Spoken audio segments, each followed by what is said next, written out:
Biology faculty, आप लोगों का बहुत स्वागत है आज क्लास में। मुझे उम्मीद है आप लोग बहुत बेहतर होंगे, स्वस्थ होंगे, सुरक्षित होंगे। स्टार्ट करते हैं आज क्लास और आज हम पढ़ने वाले हैं वंशागत की विविधता का सिद्धांत। लेक्चर चैप्टर नंबर 5 है, इसका हम लेक्चर 3 पढ़ेंगे, इसके आगे बात करेंगे। उम्मीद है लास्ट क्लास में आपको पढ़ाई गई सारी बातें याद होंगी कि कैसे हमने वन जीन कॉन्ट्रैक्शन किया, कैसे हमने मेंडल साहब ने एक्सपेरिमेंट करके उसके आधार पर क्या नियम कानून निकाले, आज हम वो पढ़ने वाले हैं। ठीक है, तो एक्सपेरिमेंट बहुत सिंपल था, उस सिंपल एक्सपेरिमेंट को ही आगे हमें डिटेल करना है।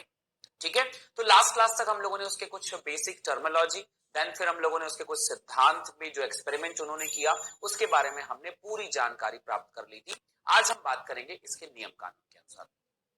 सबसे पहली बात आज हम पढ़ने वाले हैं क्या, हम पढ़ेंगे मेंडल्स के लॉ। मेंडल्स के लॉ कहने का मतलब यह है कि अभी तक हमने उनका एक्सपेरिमेंट पढ़ा है, अभी तक हमने उनका एक्सपेरिमेंट का मतलब अभी हमने बात की है परीक्षण। परीक्षण कोई भी कर सकता है, परीक्षण कोई भी कर सकता है, बहुत आसान है, हर किसान परीक्षण करता है। आपको पता है जो हो मेंडल साहब ने किया था वो हर एक किसान करता है, लेकिन उस पे नियम बनाना, उसको ऑब्जर्व करना, उसे मतलब एकदम देखना, उसे बढ़िया परखना, ये जो कार्यक्रम है सिर्फ साइंटिस्ट ही कर सकता है। तो इसका एक्सपेरिमेंट किया, फिर एक्सपेरिमेंट के हिसाब से, उसके हिसाब से उन्होंने एक खास पैटर्न को देखा और उसको बना दिया नियम।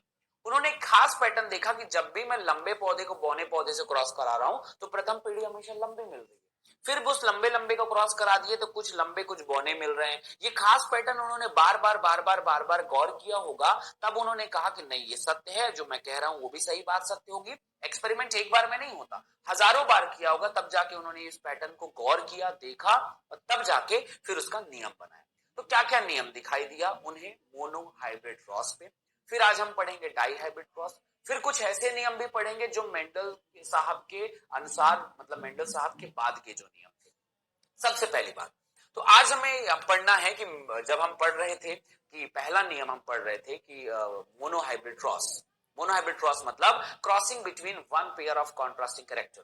Crossing between one pair of contrasting character मतलब एक लक्षण के बीच की वंशागति। जब हम पढ़ रहे थे तो हमने क्या देखा, हमने ये देखा कि एक कैपिटल टी था, एक स्मॉल टी था।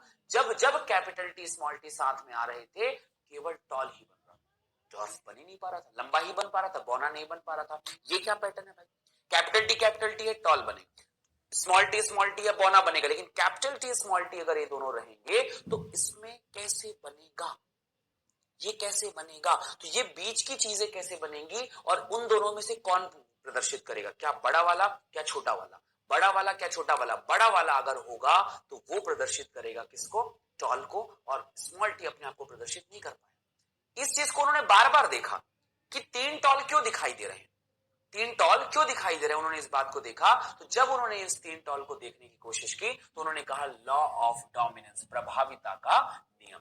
प्रभाविता का नियम कहने का मतलब ये होता है कि जब जब हेट्रोजाइगस केस आएगा, बेटा हमेशा कब केस आएगा, हेट्रोजाइगस।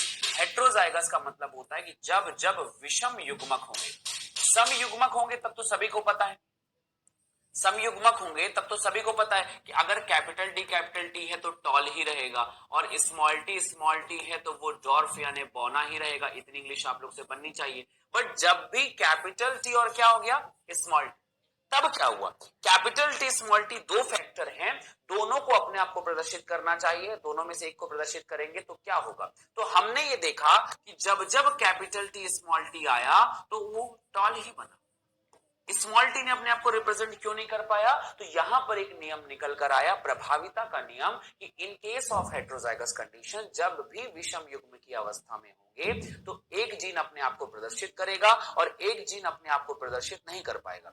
जो जीन अपने आप को प्रदर्शित करेगा वो डोमिनेंट जीन है, प्रभावी जीन है, और जो जीन अपने आप को प्रदर्शित नहीं कर पाएगा वो अप्रभावी जीन।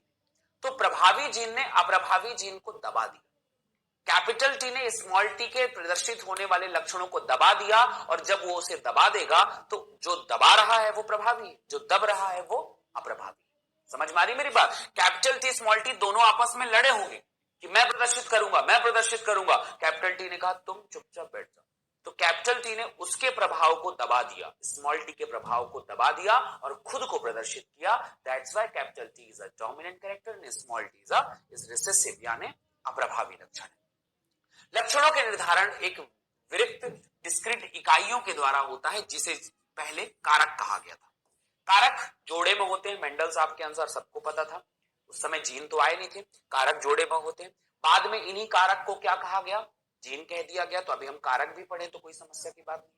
कारक अगर जोड़े में है तो दो सदस्य अगर असमान हो, दो सदस्य दोनों जोड़े असमान हो, इस असमान का मतलब ही आपको पढ़ा रखा है कि हेट्रोजाइगस कहते हैं। तो जैसे ही हेट्रोजाइगस केस होंगे तो एक कारक दूसरे कारक पर प्रभावी हो जाता है। एक कारक अपने आप को प्रदर्शित कर पाएगा और एक नहीं कर पाएगा। कैपिटल टी प्रदर्शित किया, स्मॉल टी नहीं कर पाया। क्यों नहीं कर पाया? क्योंकि कैपिटल टी ने उसे दबा दिया। तो एक कहलाएगा प्रभावी मींस डोमिनेंट, दूसरा कहलाएगा अप्रभावी मींस रिसेसिव। तो लॉ ऑफ डोमिनेंस, प्रभाविता का नियम। F1 में केवल एक लक्षण का प्रकट होना, प्रथम पीढ़ी में सबके सबका टॉल होना, यह अपने आप में प्रभाविता के नियम को प्रदर्शित करता है। F1 पीढ़ी में जब मैंने क्रॉस किया था कैपिटल टी और स्मॉल टी का, तो नो डाउट कि ये दोनों तो कैपिटल टी स्मॉल टी ही रहे होंगे ना। तो लेकिन ये दोनों जब कैपिटल टी स्मॉल टी थे, लेकिन लक्षण सिर्फ टॉल क्यों दिखाई दिया? क्योंकि यहां पर प्रभाविता का नियम होता है और F2 पीढ़ी में दोनों लक्षणों का प्रकट होना ये प्रभाविता के नियम को प्रदर्शित करता है। उम्मीद है सभी लोगों को समझ में आया होगा कि जब ये दोनों सेम है तो वो टॉल, जब ये दोनों सेम है तो भी डॉफ, लेकिन जब दोनों विषय अलग अलग रहेंगे तो someone is a dominant and someone is recessive. फिर इसके लिए आप लोगों को मेंडल का एक्सपेरिमेंट फिर याद करना है कि प्रथम पीढ़ी में क्या हुआ था, द्वितीय पीढ़ी में क्या हुआ था। आपको पता होगा प्रथम पीढ़ी में सबके सब टॉल पैदा हुए थे और द्वितीय पीढ़ी में एक बौना भी पैदा हुआ था। ये बौना आया कहां से? लंबे लंबे के बीच में क्रॉस करने पर। ये ओवरऑल जब एक्सपेरिमेंट हुए तो पता चला ये प्रभाविता का नियम। अगले नियम पे आते हैं जिसे अपन कहते हैं सेकेंड लॉ। वो फर्स्ट लॉ था, ये सेकेंड लॉ है। सेकेंड लॉ होता है विसंयोजन का नियम, लॉ ऑफ सेग्रीगेशन।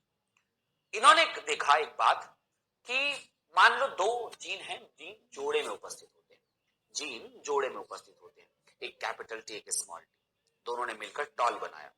लेकिन ये दोनों जीन एक दूसरे से मिक्स नहीं, ये दोनों साथ में थे, दोनों ने मिलकर कैपिटल टी स्मॉल टी ने टॉल बनाया। लेकिन in the case of gamete formation, जब इन्हें युग्मक बनाना हुआ तो ये दोनों अलग अलग हो गए। ये दोनों अलग अलग हो गए। इन दोनों ने they get not blend each other, एक दूसरे के साथ बिल्कुल भी मिक्सचर या एक दूसरे पे ऐसा चढ़ गए, एक दूसरे के ऊपर ऐसा बैठ गए, ऐसा नहीं। दोनों जीन साथ में थे, साथ में मिलकर मतलब टॉल लक्षण को बनाया, लेकिन या डॉर्फ लक्षण को बनाया, जो भी बनाया होगा। लेकिन जैसे ही उन्हें अलग होना, गैमेट फॉर्मेशन युग्मक जनन हुआ, दोनों अलग हो गए, आसानी से विसंयोजित हो गए। मतलब इसे अपन सेग्रीगेशन हम कहते हैं। इसी को हम कहते हैं प्यूरिटी ऑफ गैमेट्स। इसी टॉपिक का नाम होता है प्यूरिटी ऑफ गैमेट्स, कि गैमेट्स की प्यूरिटी, युग्मक की शुद्धता का नियम भी कहा जाता है इसे, युग्मक की शुद्धता का नियम। ये दोनों एक ही नाम है। क्यों भाई? इसमें युग्मक की शुद्धता बनी रहती है। युग्मक भले साथ में आ जाएं और दोनों मिलकर टॉल बना दें, लेकिन जो डॉर्फ था वो अपना अभी भी वैसा का वैसे स्मॉल टी, वो जब भी कहीं और जाएगा अपने लक्षण को प्रदर्शित कर लेगा। यहां पर नहीं कर रहे, लेकिन मिक्स नहीं हो रहे दोनों। तो ये बात समझ में आती है कि एलील आपस में सम्मिश्र नहीं हो पाते, दो अलग अलग है, कैपिटल टी स्मॉल टी अलग अलग है। लेकिन जब भी इन्हें युग्मक बनाना पड़ेगा, सेग्रीगेशन, कैपिटल टी अलग स्मॉल टी अलग, स्मॉल टी जब भी इन्हें अलग होगा इनका विसंयोजन हो जाएगा, विसंयोजन हो जाएगा, विसंयोजन हो जाएगा, विसंयोजन हो जाएगा। कैपिटल टी दोनों मिलकर टॉल बना रहे थे, लेकिन जब भी इन्हें समय मिलेगा युग्मक जनन के समय में इनका विसंयोजन हो जाएगा। तो ये जो विसंयोजन हुआ है, ये इस बात को बताना चाहता है कि दोनों एक दूसरे से मिक्स नहीं होते, दोनों अलग अलग हैं, सेपरेट हैं। युग्मक बनाने के समय कारकों के एक जोड़े या एलील के सदस्य विसंयोजित हो जाते हैं। कौन से समय पे? युग्मक बनाने के समय पे।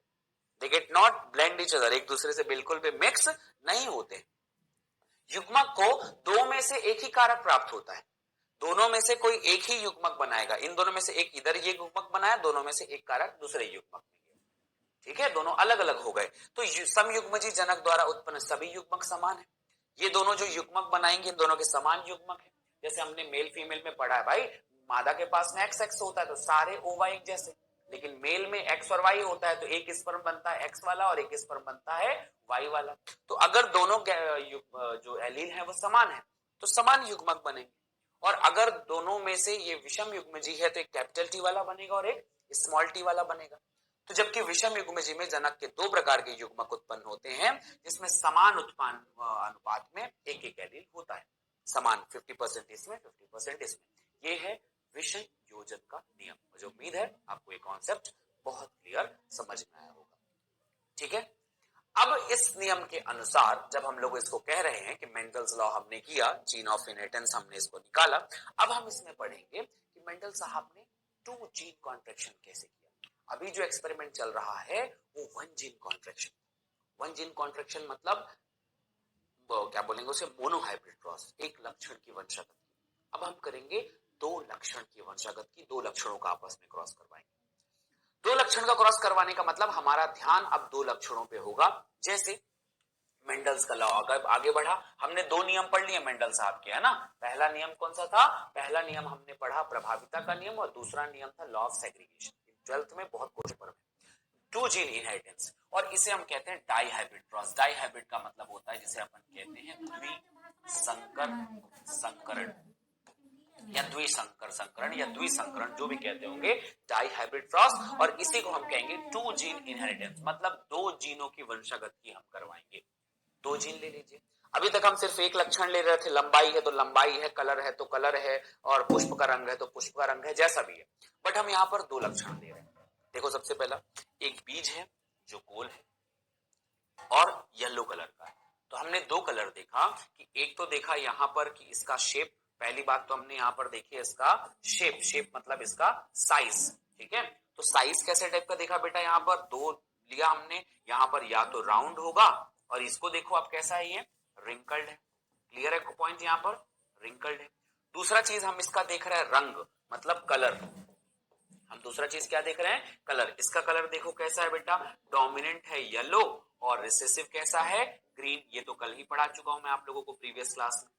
ठीक है, तो राउंड, रिंकल्ड, येलो और ग्रीन, चार कैरेक्टर एक साथ दिखाई दे रहे। एक ही बीज में मैंने दो लक्षण देख लिए, एक तो गोल आकृति है इसकी, राउंड है, और साथ ही साथ में येलो कलर का दिखाई दे रहा है।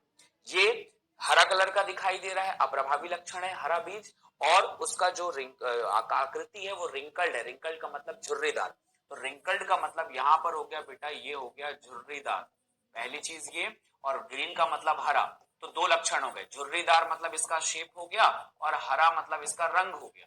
हरा मतलब इसका रंग, दो लक्षण हुए ना। उसी तरह राउंड, ये इसका आकृति हो गई, आकार। ठीक है, और येलो इसका हो गया रंग। तो दो लक्षण हो गए, इन दोनों का क्रॉस करवाएंगे।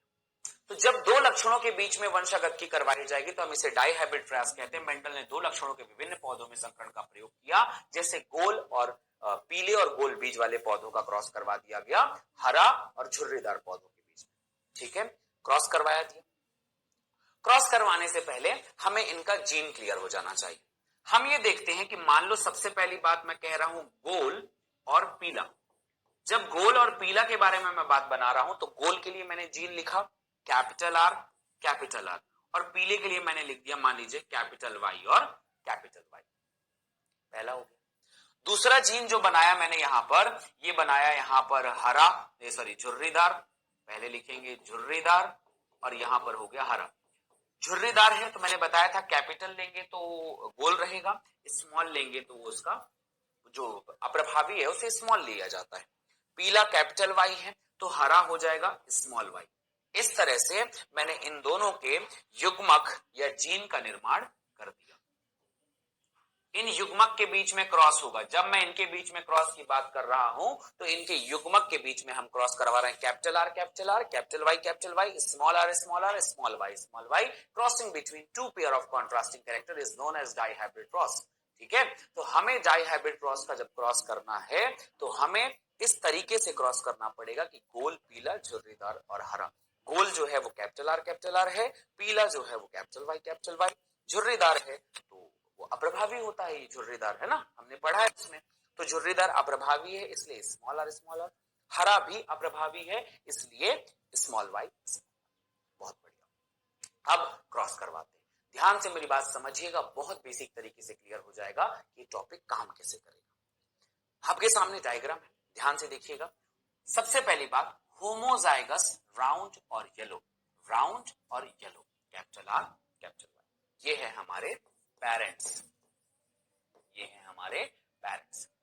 हमने क्रॉस किया small R, small Y, small homozygous wrinkled green plant के फ्लावर के साथ में, है ना। इसका अपना पुष्प रहा होगा, इसका अपना पुष्प रहा होगा। क्रॉस तो हम पुष्प ही पुष्प का करते हैं, और यहाँ पर इनके बीच में हमने परागण करवाया होगा। इसमें कोई शक की बात नहीं है। आप बिल्कुल घबराए ना, हम इनके बीजों को नहीं मिलाए होंगे। बीज को मिलाने से ये नहीं बना है, एक्चुअली हमने परागण ही किया है। इस प्रकार का जो बीज होगा, इसका पौधा होगा, उस पौधे के पुष्प को, उसके पास मान लो किसी के पास परागकण है तो किसी के पास में वर्तिकाग्र रहा, अंडाशय रहा होगा, उसका पुष्प से परागण कर दिया। परागण करने के बाद जो प्रथम पीढ़ी मिली, फिर द्वितीय पीढ़ी मिली, ये हमारा रिजल्ट।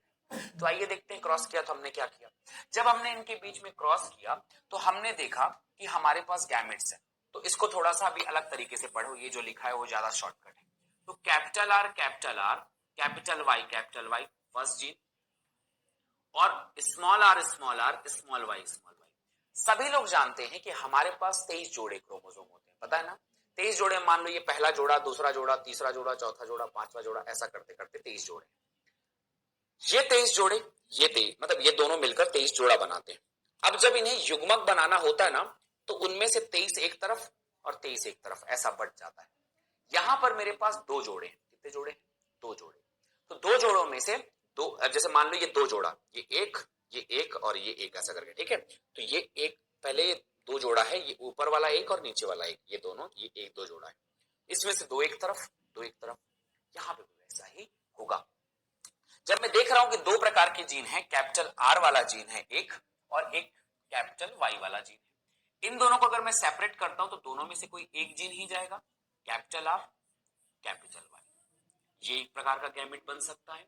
और यहां पर भी दोनों सेम है, तो कैपिटल आर और स्मॉल वाई वाला जीन ही बन सकता है। जितने भी जीन बनेंगे, 8, 10, 20, जितने भी उनको बनाना होगा, वो सारे के सारे gene capital R, capital R, small Y वाला ही बनाएगा। अब आपसे पूछा जाएगा ये कितने जीन बना सकते हैं? 4 प्रकार, 4 प्रकार के बनाएंगे। तो 4 प्रकार नहीं, चारों सेम रहेंगे, लेकिन सब के सब ऐसे ही बनेंगे। इससे एक बार पहला कैपिटल आर, फिर दूसरा पहला कैपिटल वाई, ये जीन ऐसे ही रहेंगे। चारों को अलग अलग कर दो और जोड़ा बना दो इनका, सबके सब सेम प्रकार के जीन को ही बनाएंगे। अगर नहीं समझ में आए तो आप कुछ ऐसा कर सकते हैं। 4 गैमेट है बेटा, कैपिटल आर, कैपिटल वाई, इन दोनों में से कोई 2 को लेना है। तो सबसे पहले हम दोनों, इन दोनों को ले लिए, तो कैपिटल आर, कैपिटल वाई। फिर दूसरा क्या ले लिए? इन दोनों को ले लिए, तो कैपिटल आर और कैपिटल वाई। फिर हो सकता है इन दोनों को ले लो, कैपिटल आर और कैपिटल वाई। फिर इन दोनों को ले लो, कैपिटल आर और कैपिटल वाई। कुछ अलग हुआ क्या? इसमें इन दोनों में से कोई एक लेना था, इन दोनों में से कोई एक लेना था, सबके सब कैपिटल आर, कैपिटल वाई ही बन गए। सेम एज इट इज वो स्मॉल आर, स्मॉल वाई ही बनेगा। तो इसलिए मैं आप लोगों को बहुत कंफ्यूज नहीं करूंगा, सिंपल वे में आप समझिएगा कि ये चारों के चारों सेम बनेंगे। अगर नहीं समझ में आया हो तो जो मैंने क्रॉस किया है वो आप लोग कर लीजिएगा, ठीक है। तो मेरे पास 2 प्रकार के जीन दिखाई दिए, कैपिटल आर, कैपिटल वाई वाला, स्मॉल आर, स्मॉल वाई वाला। ऐसे 4 इसके पास में भी बनेंगे, 4 उसके पास में भी बनेंगे, कोई शक की बात नहीं। लेकिन जब सबके सब सेम ही हैं, तो सेम प्रकार का जीन ही रहेगा। तो मैं उन दोनों में से किसी एक को ले लिया। इन 4, ये भी 4 रहेंगे, ये भी 4 रहेंगे, इसमें भूलने की बात बिल्कुल नहीं। चारों का जब समान ही है तो क्रॉस करवाए, तो क्रॉस भी सेम प्रकार का ही करेंगे। चारों के चारों आपस में क्रॉस किए, तो इसके पास कैपिटल आर है, इसके पास स्मॉल आर है, इसके पास कैपिटल वाई है, स्मॉल वाई है, ये ही सारे बनेंगे। कोई शक है इस बात में? जब जीन समान है, ये 4 और ये 4, जब आपस में क्रॉस करेंगे तो जितने भी बनेंगे वो सारे के सारे capital R, small R, capital Y, small Y बनेंगे। मतलब 4 जीन को मिलाकर अगर कहा जाए तो 16 प्रकार बनेंगे, और 16 के 16 एक जैसे, सब के सब एक जैसे, क्योंकि इसके चारों जीन एक जैसे, इसके चारों जीन एक जैसे, उनके बीच का क्रॉस भी तो एक ही जैसा होगा ना।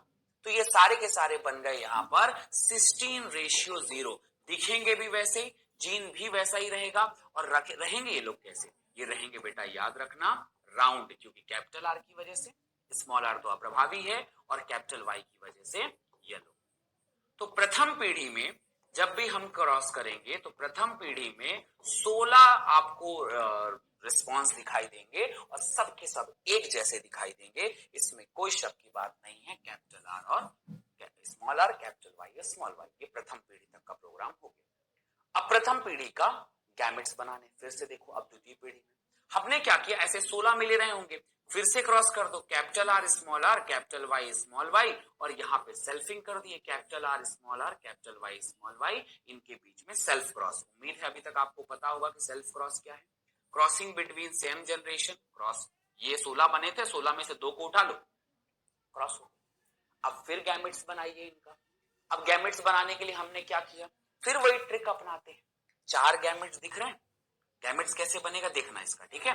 तो इसका गैमेट्स कैसे बनता है मैं यहाँ पे थोड़ा सा शॉर्टकट में बनाता हूं और वहां पर लिखूंगा। मेरे पास जीन है capital R small R capital Y small Y, ये 4 जीन है। इन चारों जीन में से हर किसी से मुझे एक एक लेना है। इन दोनों में से मुझे एक कोई लेना है और इन दोनों में से मुझे कोई एक लेना है। तो मान लो मैंने कैपिटल आर ले लिया, तो कैपिटल आर कैपिटल वाई पहला बन गया। अब हो सकता है कि मैंने ये स्मॉल आर स्मॉल वाई ले लिया, तो स्मॉल आर और स्मॉल वाई। फिर इन दोनों में से कोई एक ले लिया, जैसे अपने मर्जी से कोई क्रॉस करना हो, इस कैपिटल आर को इससे क्रॉस करा दिया, कैपिटल आर स्मॉल वाई। आखिरी वाला क्रॉस इन दोनों का किया, स्मॉल आर और कैपिटल वाई।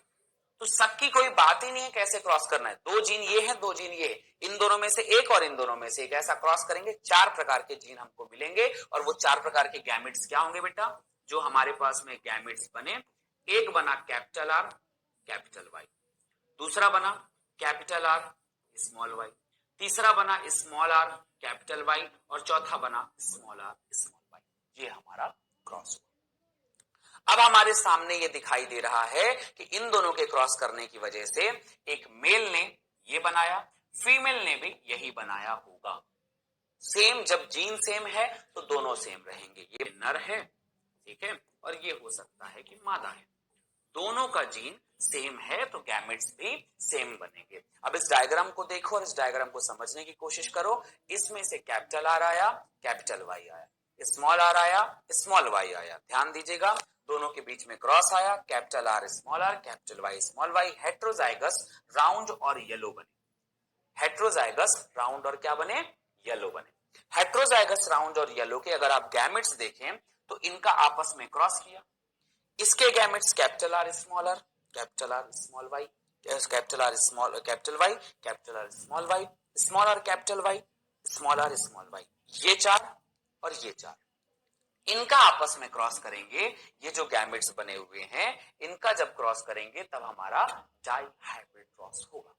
आइए देखते हैं ये गैमेट्स कैसे बने। समझ में आ गया ना? नहीं समझ में आया वीडियो तुरंत पॉज करो, फिर वापस जाओ, फिर देखो कि हमने ये गैमेट कैसे बनाया, फिर ये गैमेट कैसे बनाया। इतना जिसे समझ में आ गया ना, आगे का प्रोसेस आ जाएगा। अगर इतना समझ नहीं आया तो सब कुछ ऊपर से जाएगा, बड़ी परेशानी हो जाएगी। इसलिए बहुत ध्यान से सुनिएगा, ठीक है। फिर से वीडियो देखिएगा कि आखिर मैंने ये गैमेट्स कैसे बनाए, ठीक है। बिल्कुल बन जाएगा। मेरे पास ये एक जीन था, ये दूसरा जीन था, दोनों के जीन सिमिलर सिमिलर थे, तो एक ही प्रकार का गैमेट्स बनाएगा। ये एक प्रकार का, ये एक प्रकार का, इन दोनों का क्रॉस करवाया, capital I small capital Y small Y. 16 के 16 ऐसे ही बनेंगे, इसलिए मैंने एक ही लिखा है। फिर उन 16 में से 2 को उठाओ और आपस में क्रॉस कर दो। क्रॉस किए तो गैमेट्स बनाना आना चाहिए ना भाई। इन दोनों में से कोई एक, इन दोनों में से कोई एक, इन दोनों में से कोई एक, इन दोनों में से कोई एक, उठा लो। कैपिटल आर को एक बार कैपिटल वाई से कर दो, फिर कैपिटल आर को स्मॉल वाई से, फिर स्मॉल आर को स्मॉल वाई से, ऐसा क्रॉस करते जाओगे, हमारा काम होता जाएगा। ये 2 प्रकार के गैमेट्स हमारे सामने हैं, एक इससे बना हुआ और एक इससे बना हुआ। आइए क्रॉस करते हैं। चलो तो अब हम पुनेट स्क्वायर बनाएंगे, बड़ा क्रॉस है भाई यहाँ पर, है ना। तो हमने जितने भी गैमेट्स प्राप्त किए हैं उन गैमेट्स को क्रॉस कर देते हैं। फिर आप लोग को रिजल्ट दिखाऊंगा मैं आप लोगों को कि क्या मिला इससे। तो मेरे पास में 2 प्रकार के गैमेट्स हैं, ठीक है, एक नर वाले और एक मादा वाले। तो मान लो मैं इस दिशा में जो डाला हूं वो नर वाला है और इस दिशा में जो डालूंगा वो मादा वाला है। पहला जीन, फिर वापस आओ, पहला gene capital R capital Y, capital R capital Y. दूसरा जीन क्या दिख रहा है, दूसरा gene capital R small Y. मैं आपको बता देता हूं, दूसरा कैपिटल आर स्मॉल वाई, तीसरा small R capital Y, small R small Y. यही 4 गैमेट्स हैं, ध्यान से देख लो। Capital R capital Y, capital R small Y, small R capital Y, small R small Y. ऐसे ही क्रॉस होगा नर का। एज इट इज मादा का भी रहेगा, capital R capital Y, capital R small Y, small R capital Y, small R small Y. हमने इन दोनों का क्रॉस कर, ठीक है। इन दोनों का क्रॉस मतलब अब ये जैसे मैंने एक 4 का बना के दिखाया है वैसे ही मादा का भी रहेगा, नर का भी रहेगा, क्रॉस कर दिया। जब हम क्रॉस करेंगे तो क्या बनेगा, ध्यान से मेरी बात समझिए, बहुत इंटरेस्टिंग है, मजा आ जाएगा पढ़ के। ये जो बॉक्स है ना, ये क्या प्रदर्शित कर रहा है कि ये वाले गैमेट्स इस गैमेट्स के साथ मिलेंगे, ये वाले गैमेट इस गैमेट के साथ मिलेंगे। मिलन कैसा होगा, इधर क्या है कैपिटल आर, इधर क्या है कैपिटल आर, तो दोनों मिलकर कैपिटल आर बनाए। इधर क्या है कैपिटल वाई, इधर क्या है कैपिटल वाई, दोनों मिलकर कैपिटल वाई बना लिए। पहला इस वाले में देखते हैं क्या बनेगा। इस वाले में देखेंगे ऊपर इस वाले बॉक्स में किसका आएगा पता है, ऊपर का ये वाला गैमेट्स और इधर से ये वाला गैमेट्स। इस बॉक्स में कैपिटल आर इधर दिख रहा है, इधर भी दिख रहा है कैपिटल आर, इधर कैपिटल वाई है और इधर है स्मॉल वाई, ये बन गया। तीसरे बॉक्स में किसे फिल करेंगे, ऊपर का ये वाला गैमेट्स और इधर से ये वाला गैमेट। क्या दिख रहा है कैपिटल आर, इधर क्या दिखाई दे रहा है स्मॉल आर, इधर क्या है कैपिटल वाई और कैपिटल वाई। इस बॉक्स में कहां से फिल करेंगे, इस बॉक्स का गैमेट इधर है, इधर वाला गैमेट इधर है, क्रॉस किए। कैपिटल को पहले लिख देना, स्मॉल आर को बाद में लिखना, कैपिटल वाई को पहले लिख देना, स्मॉल वाई को बाद में लिख देना, ये बन गया। ये जैसे 4 लाइन भरी है, इसी के बाजू वाली लाइन को भी भरो। बाजू वाली लाइन को भरोगे तो पता चलेगा कि यहां पर क्या भरेंगे, ये वाला गैमेट और इधर से ये वाला गैमेट। फिर इस वाली लाइन में इधर से ये वाला गैमेट, इधर से ये वाला गैमेट। पिंक वाले को ध्यान रखना, इधर कैसे फिल किए कैपिटल आर, इधर क्या है कैपिटल आर, इधर क्या है कैपिटल वाई स्मॉल वाई। नीचे वाले में भरो, यहां पर किससे फिल करेंगे कैपिटल आर, इधर से कहां फिल करेंगे कैपिटल आर, इधर क्या है दोनों तरफ स्मॉल वाई, दोनों तरफ स्मॉल वाई। यहां पर क्या आएगा बेटा, यहां पर आएगा इधर से कैपिटल आर, इधर से small R, small Y capital Y small Y.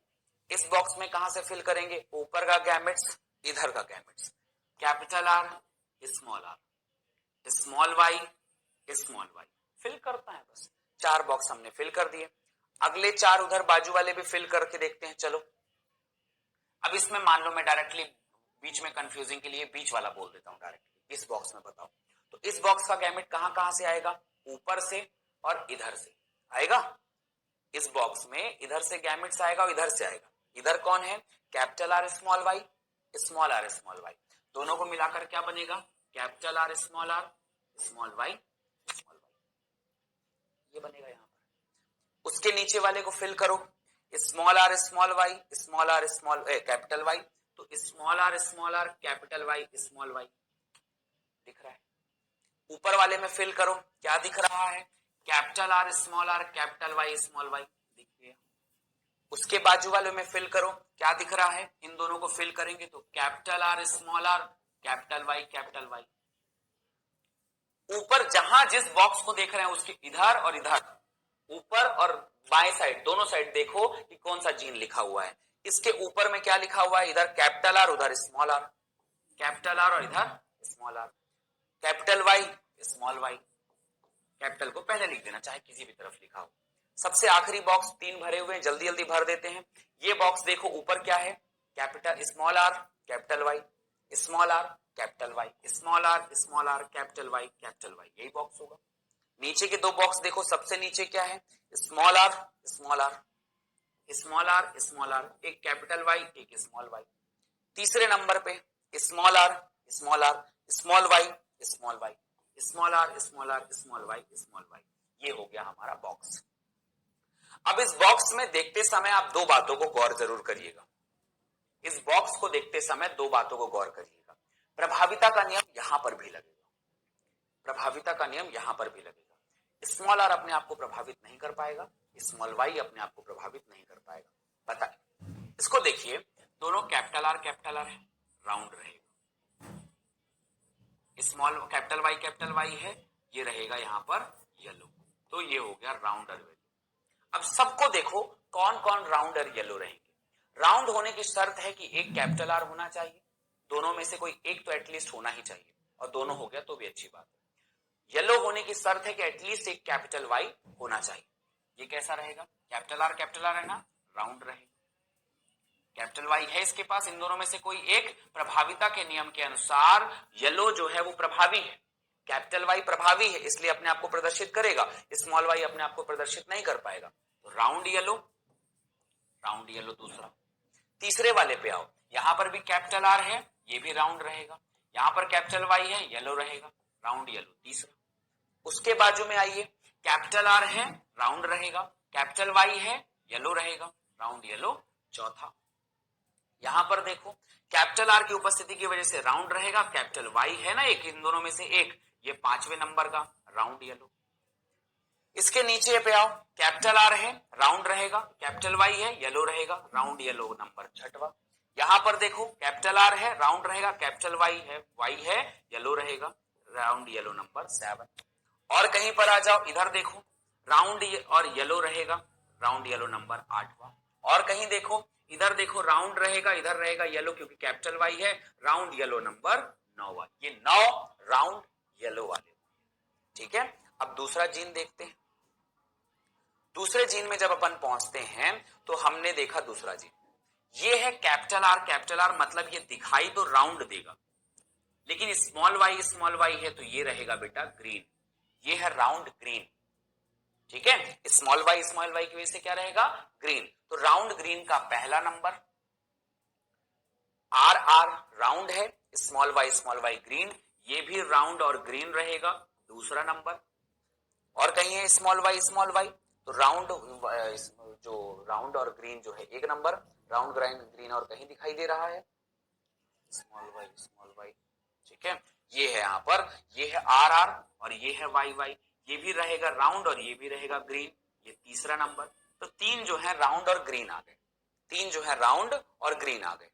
फिर यहां पर देखो, ये आर है, ये रहेंगे बेटा रिंकल्ड। तो जहां जहां स्मॉल आर रहे वो रिंकल्ड रहे, भूल मत जाना, ये भी रिंकल्ड रहेगा। लेकिन कैपिटल वाई की वजह से ये येलो दिखाई देंगे, ये भी कैपिटल वाई की वजह से येलो दिखाई देगा, और ये भी कैपिटल वाई की वजह से येलो दिखाई देगा। उम्मीद है प्रभाविता का नियम मालूम होगा, 1 2 3। और सबसे आखिरी में आता है स्मॉल आर मतलब रिंकल्ड, और वाई का मतलब होता है ग्रीन। तो रिंकल्ड ग्रीन केवल एक ही दिखाई दे रहा है, तो हमने रिंकल्ड ग्रीन पे केवल एक डाल दिया और रिंकल्ड ग्रीन हो गया 1। इस तरह से हमने देखा कि हमें राउंड और येलो, हमने देखा कि जो हमारे पास में राउंड और येलो है वो 9 है, हमारे पास में जो राउंड, ठीक है, राउंड और जो ग्रीन है वो 3 है। उसके बाद रिंकल्ड और जो ग्रीन है वो भी 3 है, नहीं, रिंकल्ड और येलो जो है वो भी 3 है, और सबसे आखिरी में रिंकल्ड और ग्रीन जो है वो 1 है। तो हमारे पास जो फिनोटाइप दिखाई देने का जो अनुपात है वो अनुपात आया 9 अनुपात 3 अनुपात 3 अनुपात 1। 9 अनुपात 3 अनुपात 3 अनुपात 1 इसका बेस्ट रेशियो था। तो उम्मीद है सभी लोगों को समझ में आया होगा। ये हमारे सामने उसके आंसर है, जिसका फ्लो चार्ट बना हुआ है, अगर उससे ना बने इससे बना लेना। ये 4 जीन ऊपर के, 4 जीन नीचे के, round yellow round yellow round yellow round yellow round yellow round yellow round yellow round yellow round yellow. 9 जो है राउंड येलो है, 9 जो है वो राउंड येलो है, राउंड ग्रीन 3 होगा, रिंकल्ड ग्रीन 3 होगा, और 1 होगा रिंकल्ड ग्रीन। इस तरह से हमने ये अनुपात निकाला डाई हाइब्रिड क्रॉस। ये है डाई हाइब्रिड क्रॉस। क्रॉस करने के बाद कुछ इस तरह से एनसीईआरटी समझाता है, आप ऐसे भी क्रॉस कर सकते हैं, जैसा आपको सही लगे वैसा आप क्रॉस करेंगे। ठीक है, 9:3:3:1। इसका जीनोटाइप जो है ना वो बहुत कॉम्प्लिकेटेड हो जाता है, याद नहीं रख सकते, इसलिए उसको मैं नियम के अनुसार बताऊंगा, ऐसे हम उसे नहीं पढ़ेंगे, हम उसे नियम कानून लगाकर पढ़ेंगे। ठीक है, अब ये जो सेकेंड जो हमने डाई हाइब्रिड क्रॉस किया, हमने ये देखा कि 2 लोगों के क्रॉस करने के बाद हमें जो अनुपात मिल रहा है वो 9 अनुपात 3 अनुपात 3 अनुपात 1 मिल रहा है। हमने ये चीज देखी कि इसमें एक नया नियम लग रहा है। तो 30 डाई हाइब्रिड क्रॉस के आधार पर मेंडल साहब ने एक नियम और बनाया। टोटल 3 नियम थे। शुरू के 2 नियम, प्रभाविता का नियम और स्वतंत्र अपविभजन का नियम, और उसी का नाम है प्योरिटी ऑफ गैमेट्स, ये मोनो हाइब्रिड क्रॉस पर डिपेंड। और जो डाई हाइब्रिड क्रॉस पर डिपेंड था उस नियम का नाम था स्वतंत्र अपव्यूहन का नियम। इस नियम का क्या मतलब था? इस नियम का एकदम सीधा सा मतलब था, ध्यान से समझना, कि मेरे पास कैपिटल आर है और यहां पर है small Y small. Capital R dominant है और स्मॉल वाई रिसेसिव है अपनी ठीक। ठीक है, लेकिन जब भी मैं इन्हें दोनों को साथ में रखता हूं तो इन दोनों ने मिलकर बनाया राउंड और इन दोनों ने मिलकर बनाया ग्रीन। अब सवाल ये उठता है कि स्मॉल वाई अप्रभावी था और कैपिटल आर प्रभावी था, तो क्या कैपिटल आर ने स्मॉल वाई को बिल्कुल भी प्रदर्शित अफेक्ट नहीं किया? यहां पर देखो, अप्रभावी ने अपने आप को प्रदर्शित कर दिया ना। आखिर ये कैसे हुआ? क्या एक जीन दूसरे जीन को बिल्कुल भी प्रभाव नहीं डालता है? ऑफ कोर्स यही बात होती है कि यदि मैं शेप वाले जीन की बात करूं तो उसका प्रभावी अप्रभावी आपस में प्रदर्शित होगा, और अगर मैं रंग की बात करूं तो रंग वाला जीन अलग प्रदर्शित होगा। ये दोनों जीन एक दूसरे को बिल्कुल भी अफेक्ट नहीं करेंगे। आपके सामने जीन है, ये पहली पॉसिबिलिटीज, ये पॉसिबिलिटीज, दोनों जीन एकदम सेपरेट हो गए, एक दूसरे को बिल्कुल भी प्रभाव नहीं। दो जोड़े हमने लक्षण लिए थे और उन दोनों जो लक्षणों में एक था आकार और एक था रंग। आकार ने रंग के प्रभावी अप्रभावी होने से मतलब नहीं है, रंग को आकार के प्रभावी अप्रभावी होने से मतलब नहीं है। They get separated each other, they get show their character eight self, अलग अलग सेपरेटली अलग अलग अपने आप को एक्सप्रेस करेंगे। और ये अलग अलग एक्सप्रेस करने का जो तरीका है, ये एक नया नियम है, स्वतंत्र अभिव्यूहन का नियम। मतलब आकृति का प्रभावी होना उसके रंग के अप्रभावी गुणों पर बिल्कुल भी प्रभाव नहीं डालेगा। वो दोनों अपने आप को अलग अलग तरीके से प्रदर्शित करेंगे। ये है हमारा स्वतंत्र अभिव्यूहन का नियम। मुझे उम्मीद है लगभग सभी लोगों को ये कॉन्सेप्ट समझ में आया होगा कि क्या है स्वतंत्र अभिव्यूहन का नियम। कुछ इस तरह से हमने मोनोहाइब्रिड क्रॉस को पढ़ा, कुछ इस तरह से हमने डाई हाइब्रिड क्रॉस को पढ़ा। एक बार में समझ में आ जाए इतना आसान नहीं है, वैसे मैंने कोशिश की आपको समझाने की। अगर नहीं बनता है तो आप दोबारा वीडियो एक बार जरूर देखें, बिल्कुल बन जाएगा। बच्चे को परेशानी कहां पर होती है? क्रॉस करना मुश्किल बात नहीं। एरो समझ लो कि अगर मैं इस डब्बे में भरना चाहता हूं तो मैं ऊपर वाला जीन और इधर वाला, ये दो दिशा में आप देखो, ऊपर का जीन क्या है और इधर का जीन क्या है। आगे पीछे से कोई दिक्कत नहीं है, जो कैपिटल है उसको पहले लिख देना और जो स्मॉल है उसको बाद में लिख देना। मान लो मैं इस डब्बे में भरना चाहता हूं, इसके ऊपर क्या जीन है इधर और इसके जीन ये है, तो इसलिए सबसे पहले जीन निकालना सीखो। जब मैं जीन निकाल रहा हूं तो मेरे पास ये कि capital R small R, capital Y small Y, इन दोनों का जो जीन निकल रहा है वो ये चार प्रकार से निकलेंगे। क्रॉस कर करके बार बार प्रैक्टिस करके ही देखिए, बिल्कुल समझ में आएगा। ठीक है, ये हमारा कॉन्सेप्ट है जिसे हमें फॉलो करना है। एनसीईआरटी ने ये डायग्राम बना रखा है, पुनेट स्क्वायर को तिरछा कर दिया है, कोई बड़ी बात नहीं है। ये नर से आया है, मान लो ये नर से यहां आया है, मादा से यहां आया है, वही चीज है, संरचना बना के रखी हुई है, मैंने अलग तरीके से बनाया। 9:3:3:1 is a very important ratio, is a phenotypic ratio of dihybrid cross।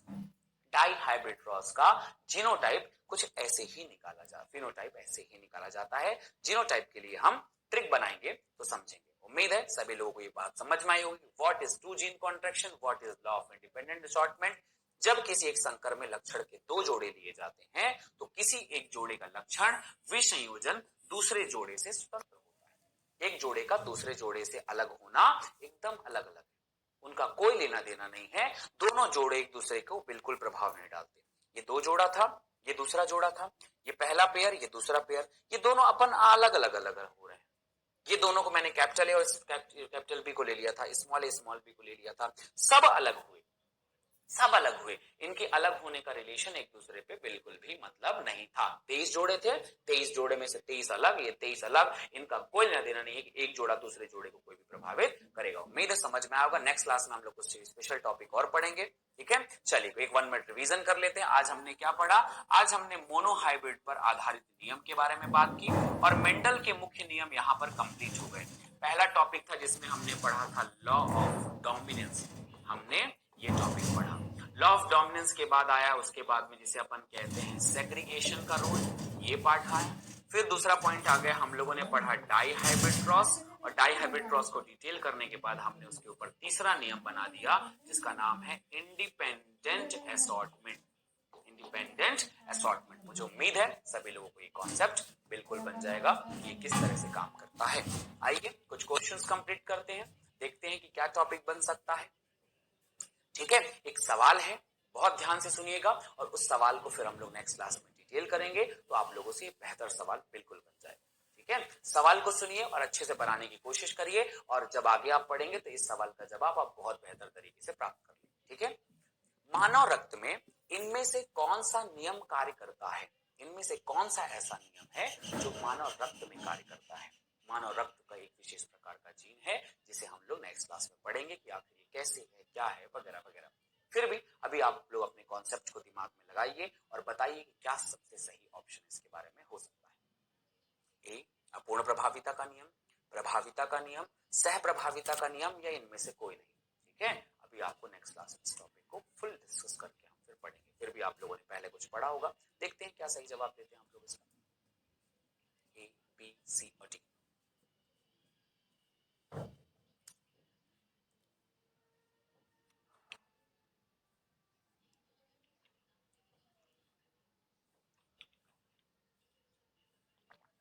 Okay, 10 second is over. Of course मानव रक्त में जो नियम है उस नियम को कहते हैं सह प्रभाविता का नियम। अब हम इसको डिस्कस करेंगे कि सह प्रभाविता का नियम कैसे होता है, क्या होता है, वगैरह वगैरह, फिर हम बात करेंगे। ठीक है, थैंक यू सो मच। आज हम लोगों ने क्या पढ़ा?